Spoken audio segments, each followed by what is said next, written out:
Peaky ബ്ലൈൻഡേഴ്സിൻ്റെ the immortal മാൻ എന്ന് പറഞ്ഞ പടം ഇന്നലെ നെറ്റ്ഫ്ലിക്സിലൂടെ റിലീസ് ചെയ്തിരുന്നു. നല്ല ഒരു ക്ലാസ് പടമാണ്.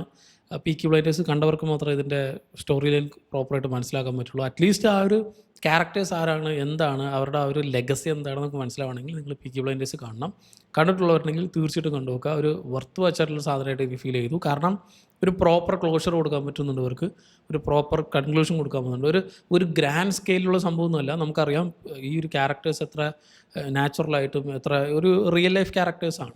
സോ അതുകൊണ്ട് എക്സ്ട്രാ ഓർഡിനറി ആയിട്ടുള്ള ഓവർ ദി ടോപ്പ് ആയിട്ടുള്ള സാധനങ്ങളൊന്നും അവർക്ക് ചെയ്യാൻ പറ്റില്ല സിനിമ ആയതുകൊണ്ട് തന്നെ. പക്ഷേ സീരീസിൻ്റെ അതേ ആൾക്കാർ തന്നെയാണ് സിനിമ എടുത്തിട്ടുള്ളത്. അതിൻ്റെ അതേ ട്രൂ നേച്ചർ പിടിച്ചിട്ടാണ് അവർ ചെയ്തിട്ടുള്ളത്. ആൻഡ് ഇതിൽ സ്കെയിലും കുറച്ച് വലുതാണ്. ഒരു സെക്കൻഡ് വേൾഡ് വാർ ടൈമിലാണ് ഇതിൻ്റെ ഒരു കഥ നടക്കുന്നത്.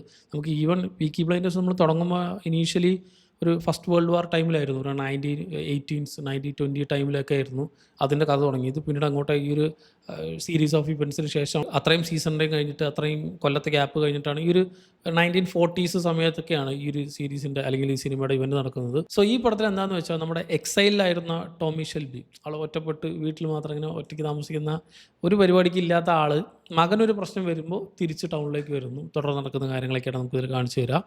ആൻഡ് മൂപ്പര് വരുന്നൊരു സീനൊക്കെ ഉണ്ട്. നമ്മൾ ഈ ട്രെയിലറിൽ കാണുന്ന സാധനം, ഈ ഇത്രയും കൊല്ലത്തെ ഗ്യാപ്പ് വന്നതുകൊണ്ട് ഈ വാറൊക്കെ നടക്കുന്ന സിറ്റുവേഷൻ ആയതുകൊണ്ട് പല തരത്തിലുള്ള ആൾക്കാരൊക്കെ ഉണ്ട്. സോ മൂപ്പരുടെ പബ്ബിൽ പലരും വന്നിരിക്കുന്ന സമയത്ത് മൂപ്പര് ആർക്കും റെക്കഗ്നൈസ് ചെയ്യാൻ പറ്റുന്നില്ല. കുറേ പേർക്ക് അറിയുന്ന ആൾക്കറിയാം മൂപ്പര് ആരാന്നുള്ളത്.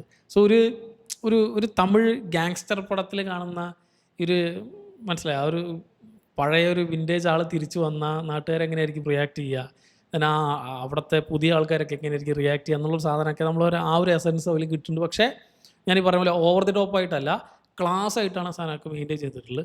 ആൻഡ് ഈ ഒരു ക്യാരക്ടർ മുതൽ ബാക്കിയുള്ള ഇപ്പോൾ നമ്മുടെ ബാരി കീഗിൻ്റെ ക്യാരക്ടറും മകനായിട്ട് വരുന്ന ക്യാരക്ടറും ദെൻ ഒരു പ്രോപ്പർ വില്ലൻ ക്യാരക്ടറുണ്ട്. സോ അങ്ങനെ എല്ലാം കൊണ്ടും നല്ലൊരു സിനിമാറ്റിക് എക്സ്പീരിയൻസ് ആണ് ഇപ്പോൾ തരുന്നത്.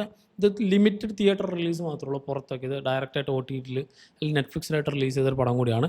ഞാൻ ഈ പറഞ്ഞ പോലെ ഇതിൻ്റെ സ്കെയിലും സ്കോപ്പും കുറച്ച് വലുതാണ്. ആ ഒരു വേൾഡ് വാർ ടൈമൊക്കെ അതേപോലെ അവർ കാണിക്കുന്നുണ്ട്. സോ ശരിക്കും നമ്മൾ ആ ഒരു സീരീസിൻ്റെ ഒരു കണ്ടിന്യൂഷൻ കണ്ട പോലെ ഫീൽ ചെയ്യും. നമുക്ക് വേറെ ആരോ വന്ന് എന്തോ ചെയ്ത് കാണിച്ചു പോയ പോലെയല്ല. ഈ ക്യാരക്ടേഴ്സ് ആരാന്ന് അറിയുന്ന, ഇത് പ്രോപ്പറായിട്ട് ഹാൻഡിൽ ചെയ്തിട്ടുള്ളത് അവർ തന്നെയാണ് ഇത് ചെയ്തിട്ടുള്ളത്. അതുകൊണ്ടാണ് ഇതിൻ്റെ ഒരു ഒറിജിനൽ കോർ സംഭവം നമുക്ക് കിട്ടുന്നത്. ഞാൻ ഇതിൽ നമ്മുടെ റെബേക്ക ഫെർഗൂസൻ്റെ ക്യാരക്ടറൊക്കെ ഉണ്ട്. അങ്ങനെ കുറച്ച് അഡീഷണൽ ക്യാരക്ടേഴ്സും ഉണ്ട്. എല്ലാവരും നല്ല ബ്ലെൻഡായിട്ട് തന്നെ പോകുന്നുണ്ടായിരുന്നു. ആൻഡ് ഒരു പ്രോപ്പർ കൺക്ലൂഷൻ, ഇപ്പോൾ എൻഡിങ്, ഇതിൻ്റെ ഒരു ക്ലൈമാക്സ് ഒരു പക്ഷേ കുറേ പേർക്ക് ഇഷ്ടപ്പെട്ടെന്ന് വരില്ലായിരിക്കും, ചിലവർക്ക് നന്നായിട്ട് ചിലപ്പോൾ ഇഷ്ടപ്പെടും. എനിക്കൊരു ഓക്കെ മോഡിലായിരുന്നു. ഒരു നല്ലൊരു കൺക്ലൂഷൻ അവർക്ക് കൊടുക്കാൻ പറ്റി. ഒരു പ്രോപ്പർ ക്ലോഷർ എല്ലാ ക്യാരക്ടേഴ്സിനും കൊടുക്കാൻ അവർക്ക് സാധിക്കുന്നുണ്ട് എന്ന രീതിയിലാണ് എനിക്ക് ഫീൽ ചെയ്ത് അവസാനം കണ്ടു കഴിഞ്ഞപ്പോൾ. ഒരു ചെറിയ പടമാണ്, ഒരു 1.25 മണിക്കൂറൊക്കെ റൺ ടൈം ഉള്ളൂ. ഇവർക്ക് വേണമെങ്കിൽ ഇതെടുത്ത് ഒരു സീരീസ് തന്നെയായിട്ട് വലിപ്പിക്കായിരുന്നു. ഭാഗ്യം അങ്ങനെ ചെയ്യാത്തത്. കാരണം അത്രയ്ക്കുള്ള കണ്ടൻറ്റുള്ള ഒരു ചെറിയൊരു ഇവൻറ്റിൻ്റെ അടുത്ത് മാത്രം കാണിക്കുന്നു, പക്ഷെ അത് പ്രോപ്പറായിട്ട് കാണിക്കാൻ പറ്റിയിട്ടുണ്ട്. എനിക്കിഷ്ടമായി, കണ്ടു നോക്കുക, നെറ്റ്ഫ്ലിക്സിലുണ്ട്. പീക്കി ബ്ലൈൻഡേഴ്സിൻ്റെ ദി ഇമ്മോർട്ടൽ മാൻ കണ്ടവരാണെങ്കിൽ ഈ സിനിമയെ പറ്റിയുള്ള നിങ്ങളുടെ അഭിപ്രായം എന്നുള്ളത് കമൻറ്റ് ചെയ്യുക.